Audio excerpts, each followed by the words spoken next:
네, 외국인의 매도가 짙어지면서 코스피가 1950선에서 하회하는 움직임 이틀 연속 계속 이어지고 있습니다.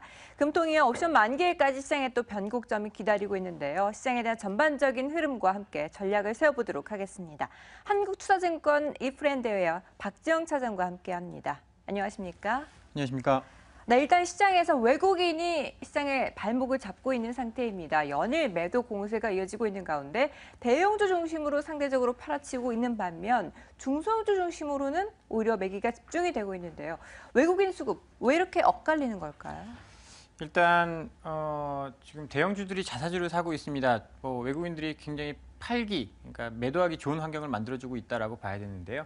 지금 삼성전자, 삼성생명, 삼성화재, SK텔레콤, 네이버 이런 종목들이 자사주를 매입하고 있는데요.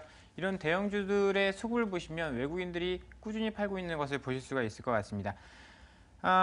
미국 금리 인상 부담되면서 외국인이 매도하는 것은 이해할 수 있는데 코스닥은 사고 있습니다. 왜 코스피는 팔고 코스닥은 살까 이런 고민을 좀 해봤는데 사실 답이 나오긴 어렵고요. 이제 시장 비중으로 봐야 할 것 같습니다. 시장 전체적인 비중으로 보면 외국인이 코스피 시장에서는 32% 정도 비중, 시가총액으로는 400조 원 정도를 보유하고 있고요. 코스닥 시장에서는 10% 비중, 불과 19조 정도를 가지고 있다라고 볼 수밖에 없는데요. 이렇게 된다면 많이 있는 쪽에서 조금 팔아 나간다라고 볼 수 있을 것 같고, 코스피 시장, 코스닥 시장을 매수하는 것은 개별적 대응으로 해석을 해봐야 할 것 같습니다. 그리고 두 번째로는 유가 하락으로 인해서 사우디 같은 국가들이 재정 적자를 기록을 하고 있다는 뉴스를 많이 보셨을 거예요. 8, 9, 10월 외국인 매매 동향을 보면 사우디계 자금들이 빠져나가는 것을 볼 수 있습니다. 그래서 유가 하락이 지금 코스피 수급에 영향을 많이 미치고 있다라고 볼 수 있을 것 같은데요. 11월 달에도 아마 이런 흐름이 계속된다라고 한다면 유가 흐름도 한번 체크를 해봐야 할 것 같습니다. 우리가 수급이라든지 이런 전반적인 상황을 볼 때 12월 FOMC를 많이 이제 눈치 보기를 하고 있는데요. FOMC 이후에도 외국인 수급이 변하지 않는다라고 하는 것은 중동계 자금의 이탈, 그러니까 유가 하락에 따른 중동계 자금 이탈로 봐야 하기 때문에 여러 가지 주변 여건을 점검을 해봐야 되지만 유가도 외국인 수급에 아주 큰 변수로 작용을 할 수 있다라고 생각을 좀 해봐야 할 것 같습니다. 네, 그동안 자사주 매입이 외국인의 차익 실현 기회를 만들어줬고 그와 함께 유가의 흐름도 주목해보자라는 의견을 제시해 주셨습니다. 그룹 전반적인 차원에서의 전략이 계속해서 강화되고 있는 상태인데요.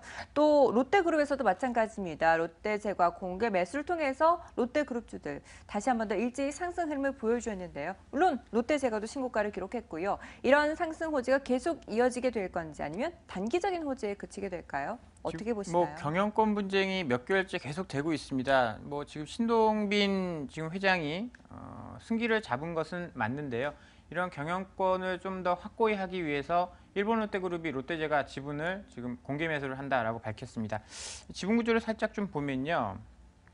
신동빈 회장의 우호 지분으로 추측되는 이제 개인 지분이 한 8.7% 정도 되는 것으로 나오고요. 롯데제과에. 일본 롯데 경영을 장악함에 따라서 확보한 우호 지분은 롯데호텔이 가지고 있는 3.2%, 그리고 일본 롯데가 이번에 이제 공개 매수를 성공을 한다라고 하면 10%를 가지게 됩니다. 이렇게 되면 신동빈 회장의 지분이 모두 한 21.99% 정도 되기 때문에 신동주 회장보다 이제 높아지게 됩니다. 한국 롯데 지배구조 최상위 업체인 롯데제과를 지배함으로써 한국 롯데그룹의 지배력을 강화하려는 움직임으로 해석을 해볼 수 있을 것 같고요. 그런데 이제 문제가 되는 것은 향후 신동주 전 이제 롯데그룹 부회장의 행보가 될 것 같습니다. 여기서 대응을 해서 롯데제과 지분을 산다 이렇게 한다면 경영권 분쟁 불씨가 커져서 주가가 급등할 가능성이 있지만 최근의 움직임으로 봐서는 그렇지 않을 가능성이 굉장히 높습니다. 일단 승기는 넘어갔고 이런 데 돈을 쓸 만한 여력이 있을 것 같지 않다라는 분석이 좀 있고요. 과거 흐름으로 봤을 때도 후속 액션이 없었을 경우에는 주가가 다시 하락하는 모습을 보여줬습니다. 그래서 추격 매수는 좀 금물이다라고 생각을 하고요. 롯데그룹도 기업별 실적을 보고 좀 대응을 하셔야 될 것 같아요. 실적이 좋으면 롯데케미칼 같은 종목들은 이런 것들이 아니더라도 주가는 굉장히 견조한 흐름을 보였었거든요. 그래서 개별 실적을 보고 좀 대응을 하자라는 전략을 말씀을 드리도록 하겠습니다. 네, 롯데그룹과 관련해서는 실적을 다시 한 번 더 체크하면서 전략을 세워보셔야겠습니다. 네, 그리고 어제 또 NC소프트가 장중에 출렁 힘이 컸습니다. 주주 환원 정책에도 불구하고 배당 확대 정책까지 나오면서 기대감이 높았었는데 6% 하락으로 마무리를 지었습니다. 어디에서 이유를 찾을 수 있을까요? 사실 어제 굉장히 미스테리한 주가 흐름 중에 하나였는데요. 네. 어제 배당을 2,747원 발표를 했고요. 그리고 자사주 발표를 했습니다. 그러면서 갭 상승 출발했는데 일단 배당에 대한 기대는 예상치보다 좀 낮았다라는 의견들이고요. 자사주는 기대했던 것이 발표가 되면서 차익 실현 매물이 주가를 좀 급락시켰다라고 볼 수 있을 것 같습니다. 지금 리니지 모바일 등 리니지 IP를 이용해서 여러 가지 신작 게임을 예상을 하고 있고 리니지 모바일을 출시를 한다라고 발표를 하면서 신작에 대한 모멘텀이 있었음에도 불구하고 이런 급락은 좀 아쉬운 상황이었는데요. 이제 이걸 역으로 생각을 해보면 신작에 대한 기대감보다는 자사주라든지 배당에 대한 기대감이 더 컸다라고 볼 수 있을 것 같습니다. 어제 하루 수급을 보면 기관이 64,950주 순매도를 했는데요. 최근 11월 기관의 평균 매도 물량, 그러니까 순매도가 아니고요. 매도 물량만 보면 하루 평균, 일평균 87,100주 정도를 매도를 했습니다. 그런데 어제 하루는 18만 주를 기록을 하면서요. 기관에서도 수급이 좀 왔다 갔다 하는 모습을 보였습니다. 뭐 좋다고 생각하는 기관들은 12만 주 샀지만 그렇지 않다라고 생각하는 기관이 18만 주 매도를 쏟아내면서 주가가 이렇게 급락을 했는데요. 기술적으로도 굉장히 안 좋은 그림을 만들어 가고 있습니다. 그래서 당분간은 호재성 이벤트들이 나오기 전까지는 당분간은 좀 보수적인 접근이 필요하다라는 전략을 말씀드리겠습니다. 네, 이렇게 종목별 호재에도 불구하고 적극적인 접근이 상당히 불가피한 시장 방향성 잡기가 어려운 모습을 보여주고 있습니다. 이런 가운데 시장 전체적인 전략은 어떻게 세워야 될지 또 그 안에서 주목해 볼 만한 유망주가 있다면 하나 꼽아주시죠.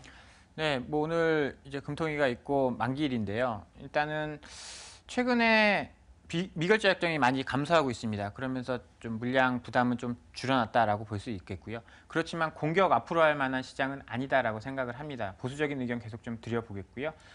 개별 종목 위주로 접근을 해야 할 것 같습니다. 오늘 관심 종목으로 제시해 드릴 만한 종목은 송원산업이라는 종목입니다. 플라스틱의 산화방지제를 생산하는 업체인데요.